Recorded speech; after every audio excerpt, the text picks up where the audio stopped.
Hello, this is Blade77, and today we will be talking about Trump sticking his foot in his mouth again, his tax plan and Clinton's response, Clinton being sued yet again, a possible DNC leak being killed, and the cost of regulation.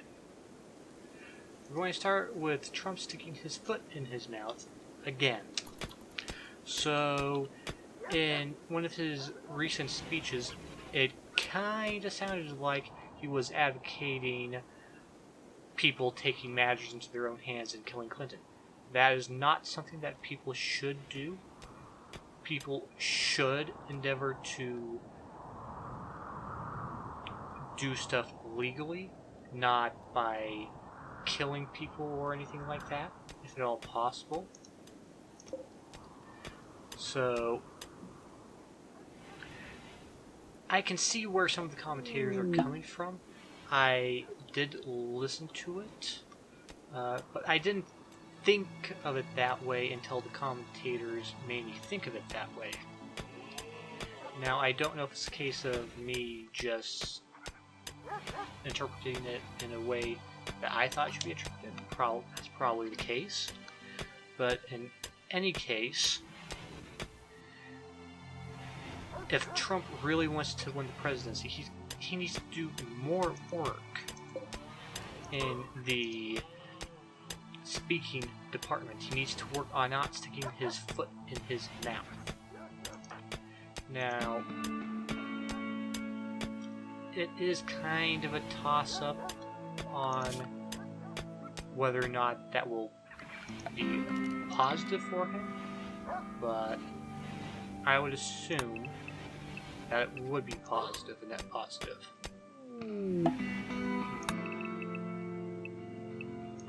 Other than that, he really needs to be more precise in what he says. That's really what it comes down to. Okay, on to his tax plan. He gives the tax plan, and Clinton responded by saying that's the same old failed policies. Now, the Obama administration has had theoretically about 1% economic growth. However, inflation is a bit more than that. Depending on the economist you talk to, it can be between 3 and 6%. Let's go with the 3%. That means that the effective GDP of the economy has been shrinking by 2% every year. I don't think that's a good thing. I could be wrong about that, but I don't think it is.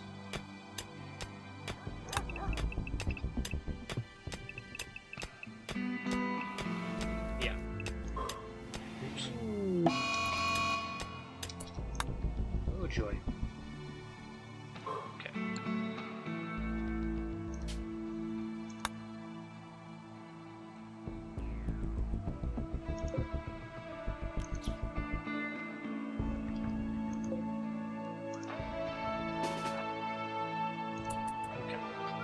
So, the other thing to note is that Hillary is being sued yet.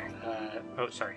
I was kind of talking about Trump's tax plan.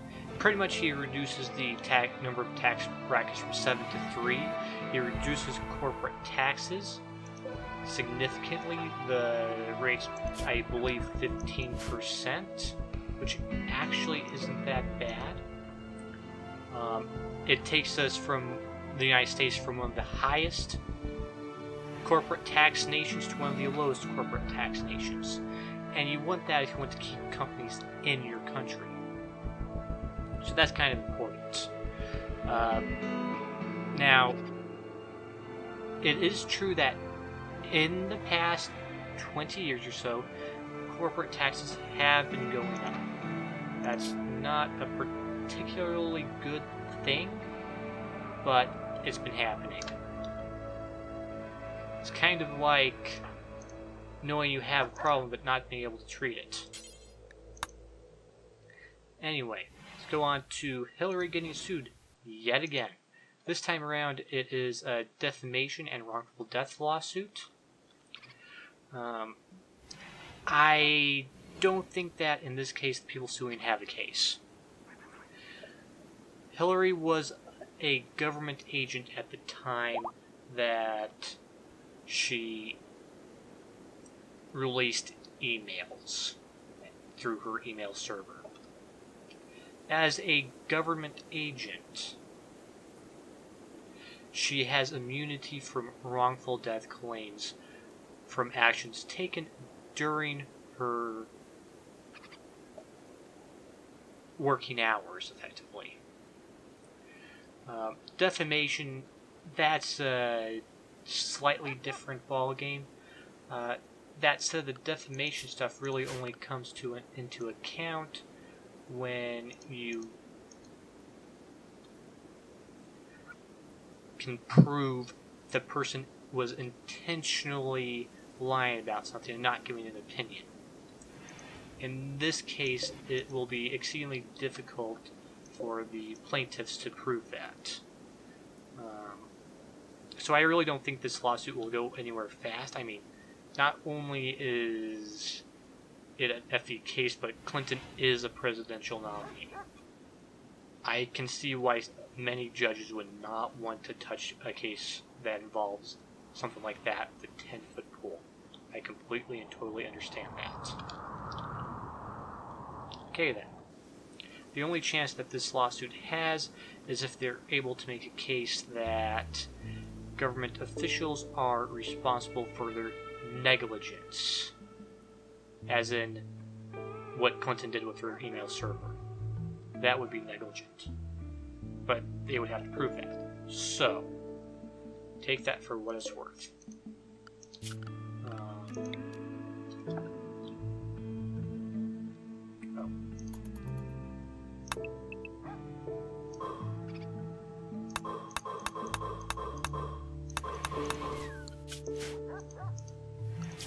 Okay. On to the next item on my agenda. A possible DNC email source was killed. Wikileaks is offering a $20,000 reward for information leading to the conviction. Notice I said conviction, not arrest, conviction of whoever killed that person, and whose name in this case is Seth Rich. If he was the source for the email dump, that would explain why the email dump was released.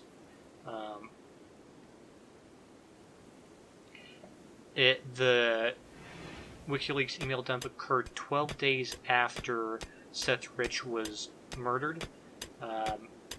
I've read reports that said that it was a robbery and reports that said it wasn't. Apparently this area of town had some robbery issues, but some of the reports I've read said that he still had his wallet and other items that robbers would be likely to take.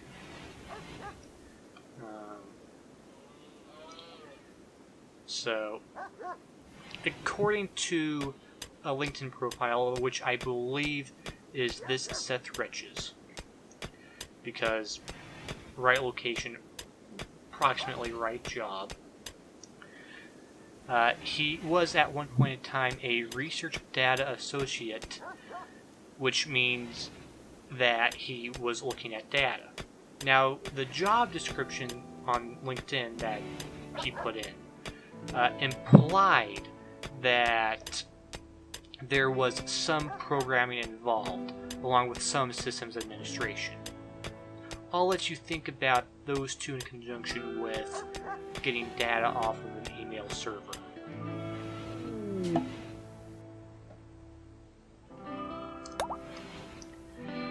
Okay, on to the next and final part of this video.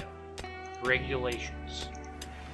So, the cause of regulations from the current administration, President Obama, is estimated to be $743 billion. You see all those zeros on your screen right now?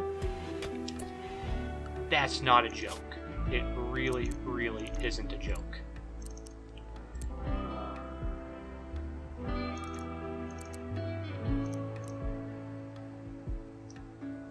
Okay.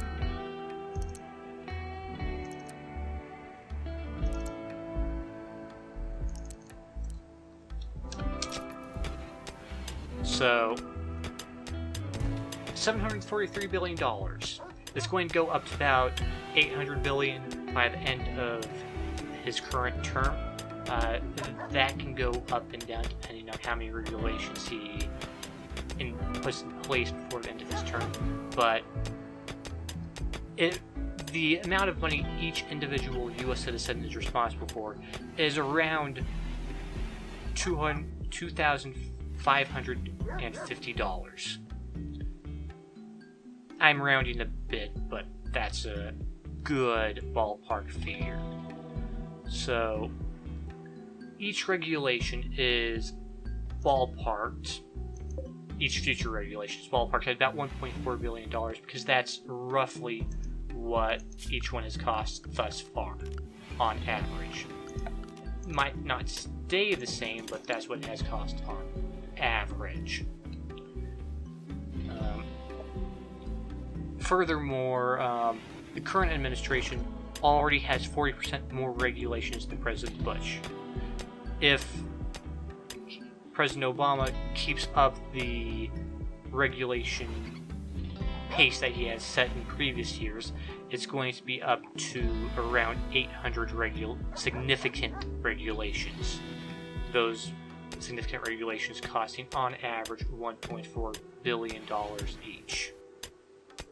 So, yeah. Again, that's $2,550 per person per year. What would you do for an additional $2,550 to spend? You aren't paying it directly, but the companies that you buy products from, the companies that make products, they have to cover that. So you are ultimately paying for those regulations. Anyway, thank you for listening to me ramble on about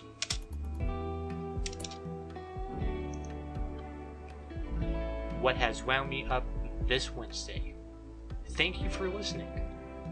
And come back next week so we can deal with this raid that just occurred. Have a good day and goodbye.